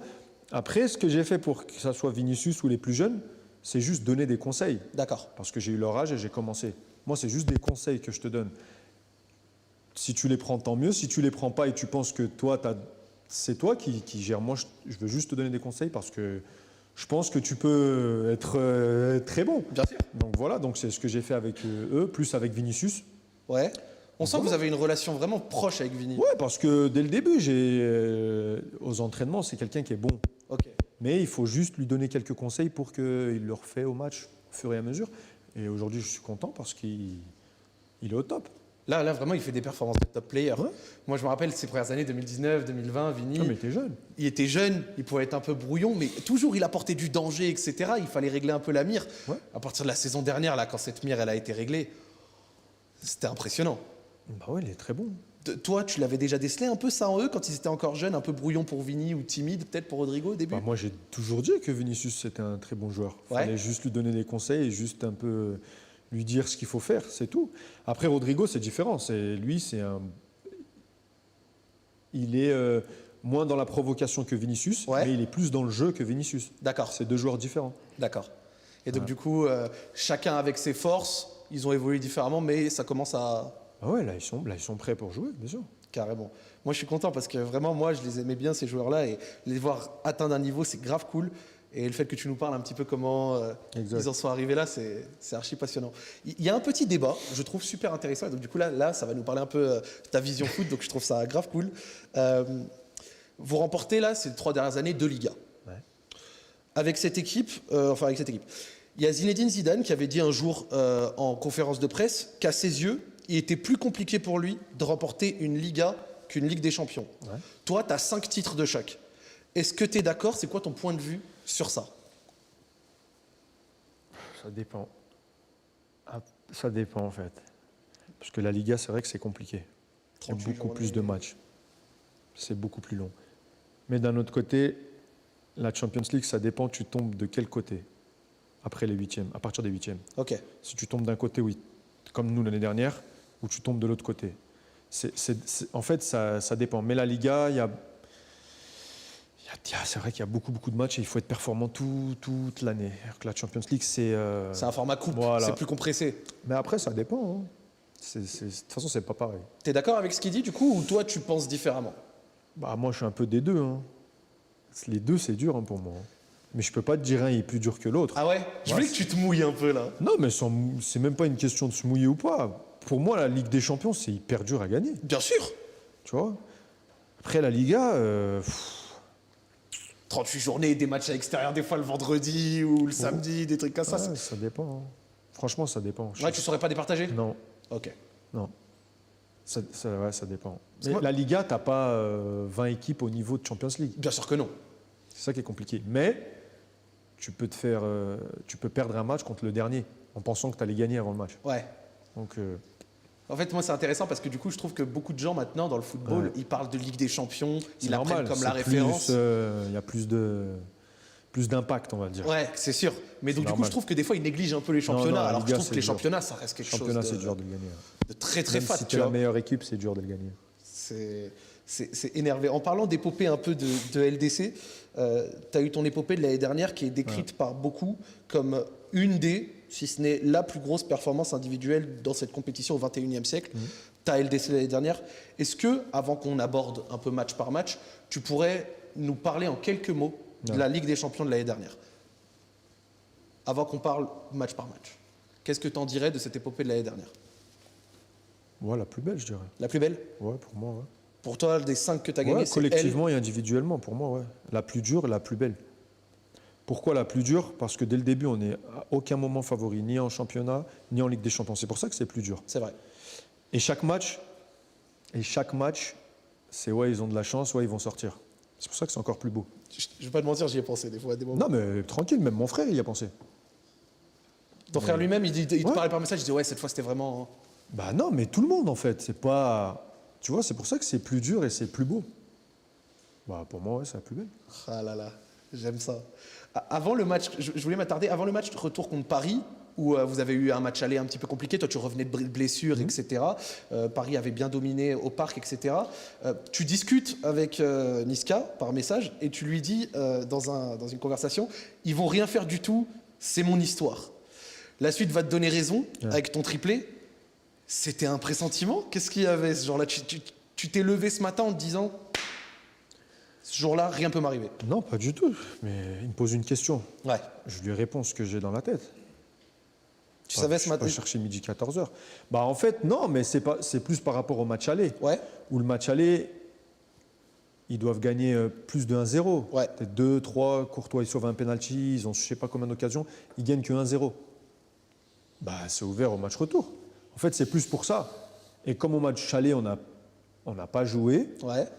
donc c'est frustrant. Donc je savais qu'au match retour, même si on perd ou quoi que ce soit, il va se passer des choses. Parce qu'au Bernabéu, il se passe toujours des choses. Ouais, mais même déjà pour nous. Ouais. Déjà pour nous. Je ne peux pas te faire sortir comme ça. Tu vois, le premier match, tu as mal joué, tu n'as pas joué, tu t'es fait écraser. Donc au deuxième match, il faut montrer quelque chose d'autre. Comment on se réveille un peu le jour d'un match comme ça où tu as besoin un peu de renverser la table? Il y a une mentale en particulier ou c'est un jour comme un autre? Tranquille. Envie de commencer vite et voir ce qui se passe. Direct. Vous avez pressé direct, hein, très vite. Ouais, bah, de toute façon, tu n'as pas le choix. Il faut pousser. En fait, il faut pousser. Après, en espérant marquer, tu vois, mais quand tu pousses, tu peux prendre un but. Ouais, parce que tu as plus d'espace. Mais tu continues, en fait. Tout simplement. Parce que même si tu perds, mais tu as poussé, tu as continué, tu perds, tu es déçu, mais tu sais que tu as tout donné. Tu as tout donné. C'est ça qui est bien. Et le moment où, justement, en donnant tout, tu en arrives à presser Donnarumma, récupérer le ballon et un peu relancer la chose. Non, mais de toute façon, moi, je savais que j'allais marquer, je savais que j'allais faire gagner mon équipe, de toute façon, dans tous les cas. Donc, après, pressing, j'ai pressé tout le match. Ouais. Et là j'ai senti, dès qu'il contrôle, j'ai dit, il va perdre un peu de temps parce que normalement, le ballon, il vient, il doit dégager en une touche, mais il contrôle. Donc, je presse, contact, il perd la balle, but. Après, ça y est. On savait qu'avec l'atmosphère, les gens, etc., la motivation, l'ambition, on allait retourner le match. En plus, tu vois, genre Donnarumma, c'est un des nombreux gardiens que tu as réussi à un peu faire déjouer en les pressant. Tu vois, des Sven Ulreich, Loris Karius, Donnarumma, même Mendy le tour d'après. C'est une habitude que tu as pris de toi-même de te dire je presse le gardien, alors que certains attaquants se disent ça sert à rien, je réserve mes efforts. Non, c'est pas que ça sert à rien, ça dépend en fait. Il ne faut pas tout le temps presser le gardien. Ouais. Mais ça dépend en fait. C'est quand tu sens que le ballon il est un peu mal donné, l'équipe elle est un peu trop haute et lui il est tout seul avec le. Ça dépend en vrai. Il faut attendre le bon moment. Tu presses, tu vas à fond une fois et puis si tu as un peu de réussite, ça passe. Je comprends. Je voulais me placer là tout de suite à Manchester City. On est à l'Etihad. Le Real Madrid a une rencontre un peu difficile avec l'équipe de Guardiola. Vous êtes un petit peu menés. Ils jouent bien. Ils ont l'occasion de vous en mettre plein, etc. Là, penalty, main de la porte. Le temps pour le tirer est relativement un petit peu long. On voit même Zinchenko et certains joueurs de City venir te parler avant de le tirer. Toi, tu es dans un contexte un petit peu difficile de pression, sachant que tu avais même raté des pénaltys les fois d'avant, etc. Qu'est-ce qu'ils t'ont dit juste avant ce pénalty? Et je pense que tu sais la question d'après. Déjà, je vais te dire une chose. Vas-y, fais-moi rêver. Déjà, fais-moi rêver. Si tu tires pas de pénalty, tu peux pas les rater. Ouais. Pour commencer. Déjà. Et en plus, tu as un gardien, il est payé pour arrêter des pénaltys. Ok, oui. À moins que tu tires je sais pas où. Et tu vois ce que je veux dire. Donc ce penalty-là, déjà, je regarde le score, etc., le temps, etc. Et de toute façon, je voulais faire une Panenka. Ouais. Ça fait un moment. Mais. C'était dans un coin de ta tête? Ouais, ça faisait un moment. Mais j'attendais un match, un gros match. D'accord. Tu vois, pour que ça reste et pour que je dirais, bon, voilà, comme Zizou, il a mis le Panenka en finale, j'attendais. Donc là, j'ai l'opportunité. Le week-end d'avant, le gardien m'arrête 2 pénaltys. Oui. Donc sans pression, zéro pression. Et voilà, je pose la balle. Panenka, but. Il est mort de rire. Non mais. Regarde ça. Sans pression, en fait, j'ai pas de pression. Je sais pas, il me parlait ou il me parlait pas, mais en fait, je savais déjà ce que j'allais faire. Ouais. C'est juste que si le gardien reste au milieu, bah voilà. Mais je savais que ça allait se passer, qu'il fallait que je le fasse maintenant. Tu te rappelles de ce qu'ils t'ont dit ou pas du tout? Ils ont essayé de te déconcentrer un peu? Non, qu'il n'y a pas pénalty, etc. Des trucs comme ça, mais bon, après. Oh, tu t'en foutais. Bah ouais, j'étais concentré en fait sur mon geste. Ah là là. Ça passe. Après le Bernabéu, au match retour, on nous offre un nouveau match de folie avec les 2 buts coup sur coup. C'était une des plus grosses soirées, je parie, celle-là. Ouais, après, au match retour, pareil, on prend un but. Et la réaction du public, c'est de nous encourager. Ouais. Donc quand tu es sur le terrain, tu prends un but, il reste 10 minutes, on court tout le match, on court après le score, tu es fatigué, mais quand tu vois que les supporters ils poussent, ça te redonne un boost. Derrière, on marque 2 buts coup sur coup, et puis après encore penalty. Je pense que ce penalty était plus dur que l'autre. Ouais. Parce que c'est, voilà, tu marques, tu es qualifié pour aller en finale, tu loupes, tu les remets encore dans le match. Donc celui-là, j'avais un peu de pression. Mais je parie qu'en arrivant en prolongation, il y avait peut-être un sentiment similaire à quand vous avez été à l'Atlético en 2014 en prolongation, non? Il n'y avait pas un truc Non, après les deux buts, ça y est, c'est fini. Ah. Non, mais c'est vrai. Bah ouais, je sais. Après les 2 buts, tu viens de mettre 2 buts coup sur coup, pardon. Donc l'adversaire déjà il prend un coup, et après les gens, etc., le public, le banc de touche, tu ne peux pas perdre. Pour finir sur cette Ligue des Champions que vous remportez au Stade de France, tu nous as dit juste avant que c'était la finale que tu avais préférée pour toi, nécessairement je suppose parce que c'était au Stade de France. Il y avait but pour toi? Ton but? Bah ouais, but. Tu penses qu'il y était? Je sais pas, et toi tu penses quoi? Moi je pense qu'il y était. Voilà. Je sais pas, non. Ouais. Petite frustration? Même pas. Pourquoi? Parce que tu as gagné quand même au final. J'ai marqué 15 buts en Ligue des Champions. Frustré pourquoi? Sérieusement. Ça aurait rendu un truc un peu plus beau, là. Je pense pas de marquer au Stade de France, même pas. Non, même pas. On gagné la Ligue des Champions. C'est même pas. J'ai même pas pensé. Tu vois, c'est même pas. C'est déjà tout ce qu'on a fait depuis le début. Peu importe qui marque. L'essentiel, c'est de la ramener, gagner. Ouais. Et le fait de la gagner en France, ça avait une saveur particulière pour toi? Bah bien, parce que je suis français, donc forcément. Ouais. Non, extraordinaire, magnifique. Mais plus parce que j'ai participé dès le début. Ok. J'ai marqué des buts, j'ai fait gagner mon équipe, donc voilà, c'est un truc personnel. Magnifique. Cette épopée, cette saison dernière, t'as ramené un Graal, le Ballon d'Or. Ouais. Magnifique. T'as décrit ton Ballon d'Or un peu comme le Ballon d'Or du peuple. Ouais. Je sais que t'es connecté aussi sur les réseaux, etc. Donc t'es très proche de tes fans et tout. Ce Ballon d'Or du peuple, tu le dédicaces un peu d'une manière aux personnes qui t'ont toujours soutenu, aux gens qui te suivent, aux fans, à ta famille. C'est pourquoi l'avoir décrit comme ça? Tout le monde, mais pas spécialement ça, c'est tout mon parcours. D'accord. C'est pour tout le monde et aussi pour tous les jeunes. D'accord. Que c'est pas facile parce que moi aujourd'hui on peut parler que de mes exploits, mais il y a aussi quand c'était très très très difficile où on n'en parle pas beaucoup parce qu'aujourd'hui ça brille. Mais moi je sais ce que c'est pour ça que je dis du peuple parce que c'est dur et pour les jeunes aussi c'est parce que c'est dur. Donc et après bah oui pour ma famille, pour mes fans qui sont toujours là, tous ceux qui m'aiment, etc. Moi c'est pour tout le monde parce que je sais que quand ça va pas pour moi, ça va pas pour eux aussi. Ouais. C'est pas que dans un sens où ils sont là que quand je marque des buts, non, je vois moi sur les réseaux et je vois de partout. Donc c'est pour ça, c'est quand j'ai dit c'est le peuple, c'est pour eux aussi. Donc quand j'ai gagné, ils ont gagné aussi. Donc, voilà, collective. Exactement. Quand tu vois par exemple une photo comme celle-ci, c'est une photo iconique. Je voulais prendre quand même un instant pour te la montrer. Je suppose que tu sais laquelle c'est. La régie vous attends, c'est laquelle? Dans quelques instants. Ah, c'est vrai qu'il y en a beaucoup. Celle-ci. C'est une photo avec Zizou, que tu décris comme ton grand frère, Ronaldo, Florentino Pérez, qui un jour avait dit que tu étais un mix des deux. C'était quoi? Je sais pas, c'est quoi? C'est le summum. C'est le summum? Bah ouais. Je pense que, enfin pour moi, hein, Zizou et Ronaldo, c'est les, je sais pas pour toi, mais pour moi, c'est les meilleurs de tous les temps. Ouais. Florentino Pérez, même Luis Figo à son époque.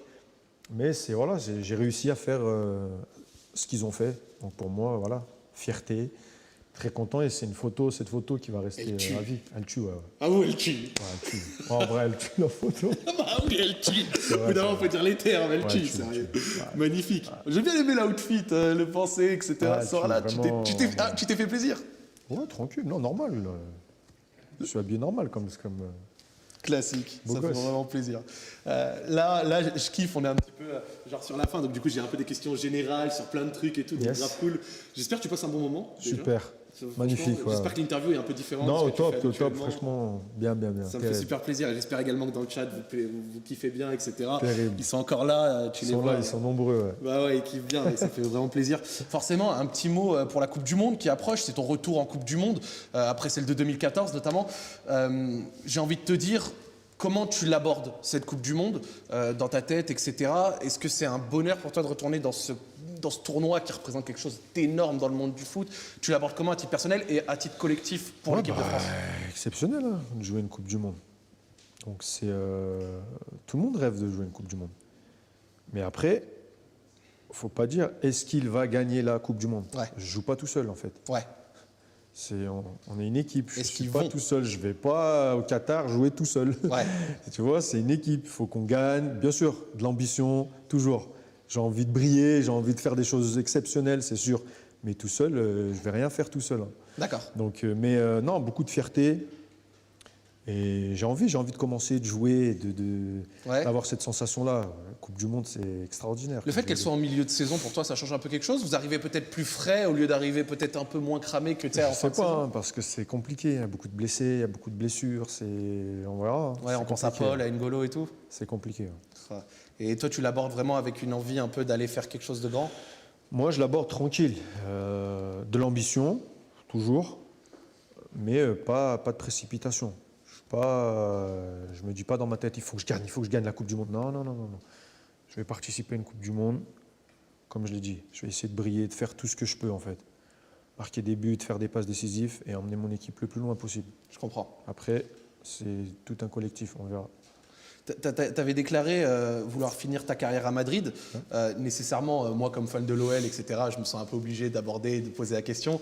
Mais est-ce que nécessairement, à un moment, tu t'es dit peut-être il y aurait eu le moyen à la fin de retourner faire une saison? Ou alors le fait d'avoir passé 13 ans à Madrid, d'avoir atteint un tel niveau, Non, mais en fait, c'est même pas ça. C'est que j'ai laissé une belle image à Lyon de ce que j'ai fait. Ouais. Il faut que ça reste comme ça. Je sais que ça reste comme ça. Tu peux pas partir et revenir enfin non, tu vois, c'est pas pareil. Je sais pas. Moi, j'arrive pas à faire ça. J'ai laissé. Je suis passé à Lyon. J'ai fait ce que j'avais à faire à Lyon. Même si Lyon, ça reste toujours mon club de cœur, mais je laisse ce que j'ai fait à Lyon, c'est là-bas. Un jour, si je peux revenir à Lyon travailler là-bas, avec plaisir. Tu vas avoir 35 ans, il me semble, si je ne dis pas de bêtises. 19, ouais. Après 18 ans de carrière, il est légitime un peu de penser à l'après. On sait que tu as une certaine passion pour ce sport et même une certaine vision de ce jeu. Tu aimes bien en parler beaucoup. En tant qu'attaquant, qu'est-ce que tu dois faire un peu pour l'après? Peut-être est-ce qu'une expérience d'entraîneur te tenterait ou... Entraîneur, je ne sais pas. Mais comme j'ai dit, non, aider les jeunes. Plus Aider les jeunes, qui comprennent un peu plus que c'est le football. D'accord. Vraiment. Et pas des statistiques de buts, de jouer pour marquer des buts. Ok. Parce que le jour où tu ne marques pas de but, c'est là le problème. D'accord. C'est qu'est-ce que tu vas apporter si tu ne marques pas de but. Tu vois? Donc c'est plus les aider, tu vois, plus là-dedans. Parce que le foot d'aujourd'hui, c'est pas trop terrible. Pourquoi? Parce qu'on pense tous à marquer que des buts, en fait. Okay. On ne regarde même pas le match. Tu vois, c'est... Flash foot ou flash score. On est sur le téléphone, vas-y, lui, il faut qu'il marque, pas lui. Et tu n'as pas le temps de regarder le match. Tu vois, tu joues plus, je sais pas, à la play où tu regardes des matchs de je sais pas quoi, mais tu regardes plus le foot. Ça veut dire que tu n'es plus connecté avec le foot. C'est pas, un match, c'est 90 minutes. Ouais. Toi, tu viens juste 5 minutes, ou tu regardes pas le match et tu te demandes qui a marqué. Tu t'en fous, en fait. Ok. Donc voilà, plus aider les joueurs. Pour toi, le contenu, il est passé au second plan, peut-être un peu à regret? Bah oui, depuis un moment. Vraiment? Bah oui, c'est que de la statistique. Aujourd'hui, le foot, c'est que des statistiques. Statistiques, tu marques des buts, tu es le meilleur. Tu marques pas de but, faut qu'on te change. Pour toi, il y avait une époque où c'était moins le cas? À l'époque d'avant, déjà, il y avait l'époque, je te dis par exemple Zizou, Ronaldo, il y avait... c'était du vrai football, quoi. Ouais, bien sûr. On n'était pas sur des statistiques. Carrément, personne. On ne regardait pas un match, tu t'asseyais pas sur... tu n'avais pas de téléphone déjà pour dire je vais mettre je sais pas combien sur lui ou lui. Donc tu avais plus le temps de regarder, d'apprendre le foot, ce que c'est le foot.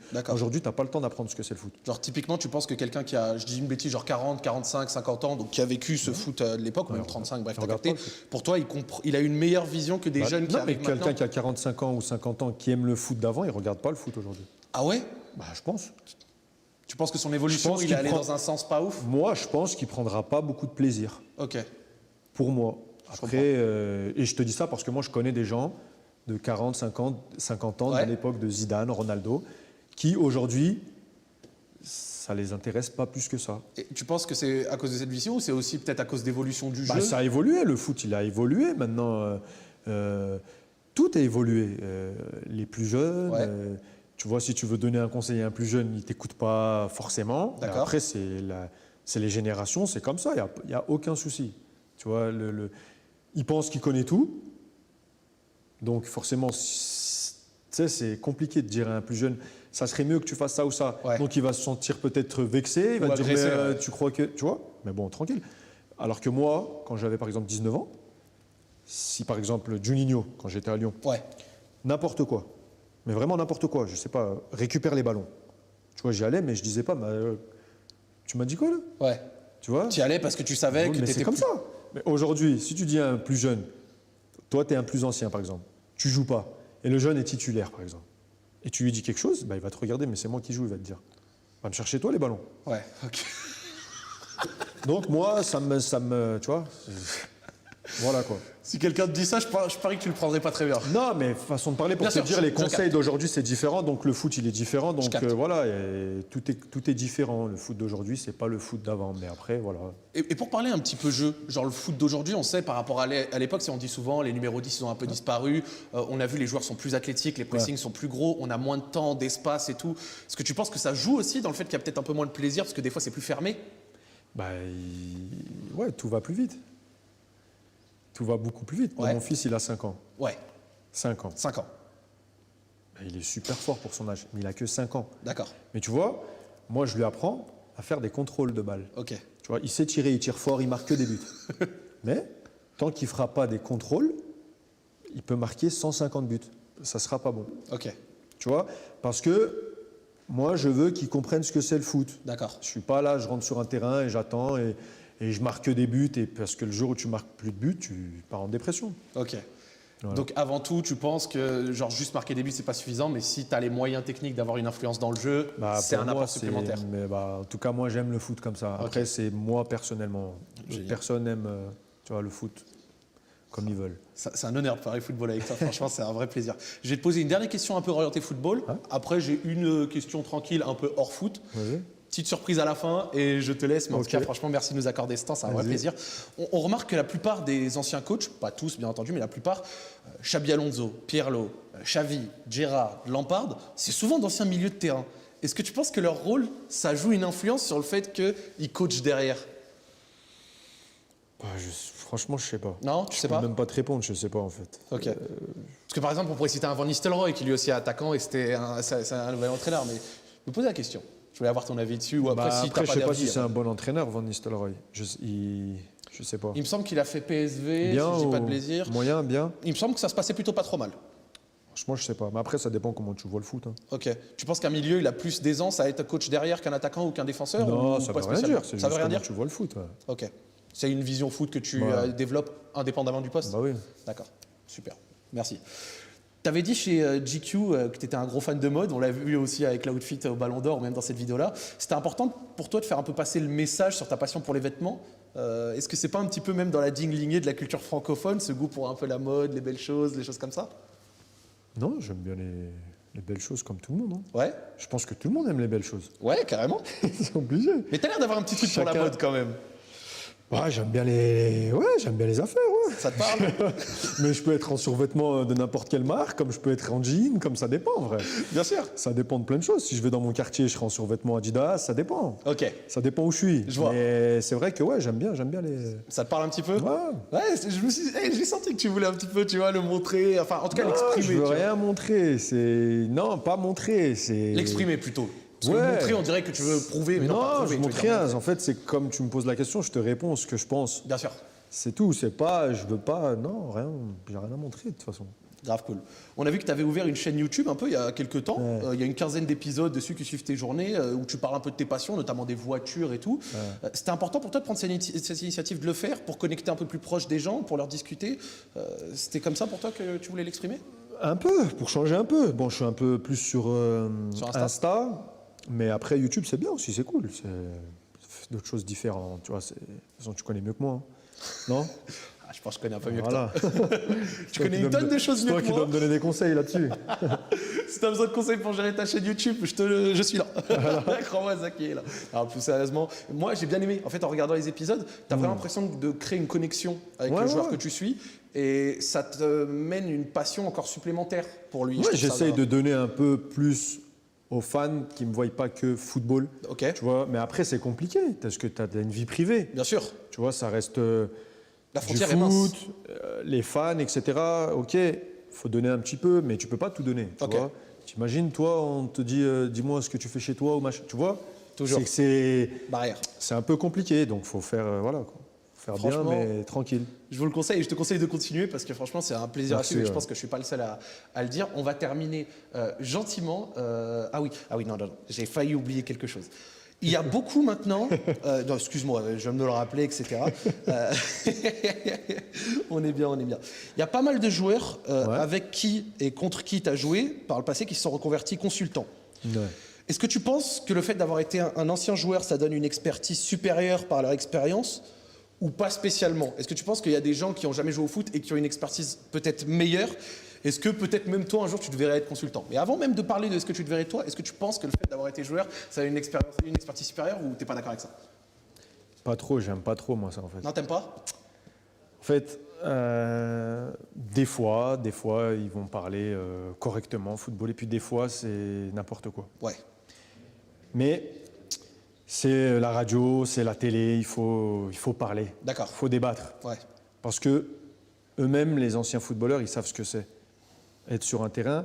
Donc moi, je cautionne pas que tu parles mal d'un joueur de foot. Si le mec a été pas bon, tu peux dire, bon, aujourd'hui, ça s'est mal passé, il n'a pas été bon parce que tu sais ce que c'est. Et enfoncer comme ça quelqu'un dans les radios, etc., moi, je peux pas. Et ensuite, si moi, un jour, jamais de la vie. Jamais? Non, jamais de la vie. Être consultant, je peux dire à tous les... Jamais Réponse de la vie. honnête. Franchement, réponse. Je peux pas être plus honnête, mais jamais de la vie. Non, ça t'intéresse pas du tout? Non. Ok. Bon, bah écoute, comme ça c'est honnête, c'est grave cool. Est-ce que, vas-y, question à toi, est-ce que tu suis de temps en temps peut-être des gens qui parlent foot sur YouTube, Twitch, sans forcément avoir été eux-mêmes consultants? Par exemple, on pense à des créateurs de contenu, trucs, non? Pas trop. Hein. Non, pas spécialement? Non, pas trop. J'ai des discussions avec mon père, avec mon frère, j'essaye. Mais en fait, on n'a pas la même vision. Je peux discuter avec quelqu'un. Par exemple, t'es pas professionnel. Non. Tu vois? Je l'ai été un peu. Ah ouais? Non. Tu joues en pro? Non. Non, mais je veux dire, t'es amateur au foot. Oui, bien sûr. Je peux discuter avec Carrément. toi. Tu vois, on peut discuter. Mais après, les émotions, etc., que moi j'ai sur un terrain, tu peux pas savoir ce que c'est. Non. Tu vois, quand ça se passe mal et toi, tu veux que je marque et j'ai pas marqué, t'es déçu, toi, tu penses pas à moi, forcément. C'est vrai. Tu vois, tu penses qu'à. Parce que t'es de l'autre côté. C'est les discussions que j'ai avec mon père et mon frère et on peut pas s'entendre. Donc, vas-y, t'as raison. Ok, je vois l'idée. C'est compliqué. Je t'ai demandé si tu connaissais certains des créateurs de contenu. Tu m'as dit que non, que tu ne suivais pas trop. Et ben, c'est un bonheur pour moi de pouvoir me permettre de t'en présenter. Parce qu'en fait, sur Internet, on t'aime beaucoup. Sur Twitch, sur YouTube, etc. On a une très haute estime de toi. Et en fait, il y a des créateurs de contenu que je trouve super pertinents, super sympathiques. Après, peut-être que je suis déjà tombé dessus, mais je connais pas les noms. Eh ben, écoute, ça va peut-être être l'occasion. J'ai discuté avec 2 de mes amis et je leur ai laissé l'occasion, vu que c'est la première fois que tu viens sur Twitch, de s'exprimer et peut-être te poser une question. Donc, je vais les laisser s'exprimer. Ils m'ont envoyé une petite vidéo et on a quelqu'un tout de suite qui va commencer. Regarde, tu vas pouvoir le voir. C'est la vidéo. C'est le moment. Karim, c'est Willou. Bon, félicitations. Il nous faut le son. Tout ce que tu as accompli. C'est dingue, moi je suis un enfant de. On repasse l'extrait, mais le son, on écoute, le son arrive. Hop. On rallume l'enceinte tranquillement. Ça va? Tout good? Salut Karim, c'est Willou. Bon, félicitations, déjà bravo pour tout ce que tu as accompli.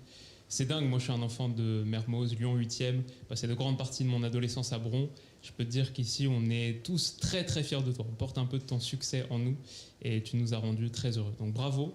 Ma question c'était, toi qui as marqué je crois un peu plus de 300 buts en pro, si tu devais en garder que 3, ce seraient lesquels? Peut-être parce qu'ils sont particulièrement beaux, leur pure valeur esthétique, mais peut-être aussi ils sont très significatifs, importants, peut-être tu as une histoire particulière à nous raconter autour.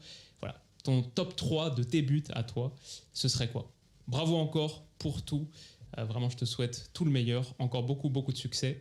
Et Zach frérot, merci de m'avoir fait une place dans ton émission, ça aussi c'était très cool. À plus les gars. C'est Willou et c'est quelqu'un qui parle beaucoup de foot sur YouTube. Il est très pertinent, je l'aime beaucoup et je m'étais dit que lui donner l'occasion de te poser une question. Déjà, merci beaucoup. Les 3 buts. 3 buts les plus marquants pour ta carrière dans ta tête. On va dire le premier, Lyon. Ok. Rosenborg en Ligue des Champions. Ok. Même si j'avais marqué un championnat contre Ajaccio.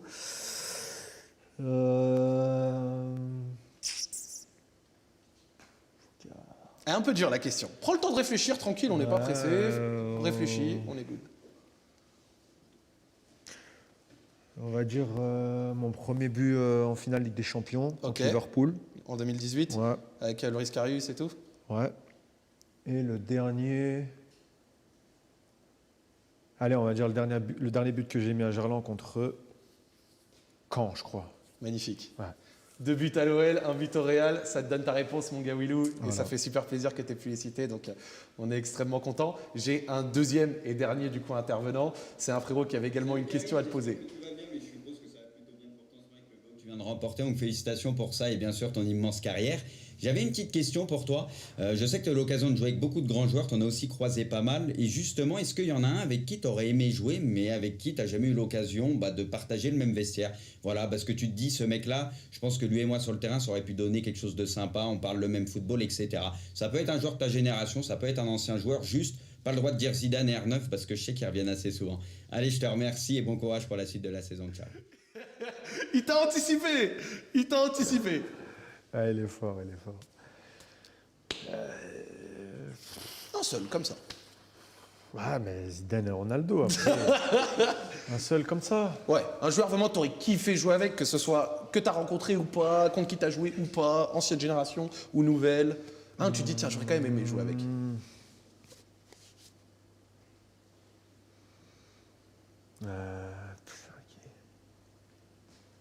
Je sais pas. Prends ton temps, tranquille, on n'est pas pressé. Ouais, je prends mon temps. Non, pépère. Vraiment, on est calme. Franchement, je sais pas. Tueur comme ça, là. Ouais. Peut-être un milieu qui t'aurait bien servi, un ailier, un gardien, un défenseur. Ouais, mais... Quelqu'un qui t'inspire ou que tu kiffes. Par Zizou et Ronaldo, j'ai envie de te dire, je sais pas. Je sais pas. T'as pas Peut-être Ronaldinho. Ronaldinho Peut-être, ouais. Ronaldinho, ça t'aurait fait kiffer? Ouais, peut-être. Ouais, peut-être Ronaldinho. Ronaldinho, magnifique. Ça fait super plaisir. Et ça me permet gentiment de conclure cette émission. Merci d'avoir pris ce temps. C'était vraiment exceptionnel, un énorme honneur. Ouais. Tu es un joueur avec lequel j'ai grandi. Je t'ai regardé quand j'avais 12 ans. Ouais. J'ai été fan de l'OL. Je t'ai vu jouer. Merci. Jamais dans ma vie, je me serais dit qu'à 27 ans, je t'interviewerais ici en direct du Real Madrid. Merci. Je voulais prendre ces quelques mots pour que tu prennes conscience de l'honneur et de la force que c'est pour moi. C'est un grand honneur, c'est la première interview que tu donnes après ton ballon d'or, limite, tu vois, après ça, le France Football qui est écrite. Forcément, la question, merci de m'avoir choisi. Et pourquoi Pourquoi en particulier tu t'es dit... Déjà, tu es de Lyon. Merci. Déjà, même si tu es amateur, tu as une bonne réflexion de football. Merci. Et puis après, tu es vrai, tout simplement. Sinon, j'aurais dit non.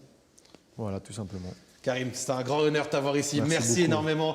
Merci pour cette première sur Twitch. C'était un bonheur. Franchement, je me permets, je te serre la main, franchement. Ça fait vraiment kiffer. Beaucoup, ouais. Les amis, c'est la fin de cette émission. J'espère que vous avez adoré Zakar Roue Libre. Grosse dédicace à toutes les équipes techniques qui ont réussi à faire cette prouesse de cette émission. J'espère que dans le chat, vous avez apprécié une interview long format avec Karim Benzema, que vous y avez appris des choses, que vous avez kiffé et que vous avez réussi à adorer tout ça. J'ai failli faire tomber mes fiches. J'ai un petit peu d'émotion, vous doutez bien, mais ça me permet de clore tout ça. Zakar Roue Libre, c'est terminé pour cette semaine. On se retrouve la semaine prochaine pour une nouvelle émission. Et on vous souhaite une bonne fin d'après-midi. Au revoir tout le monde. Ciao, ciao. Ciao.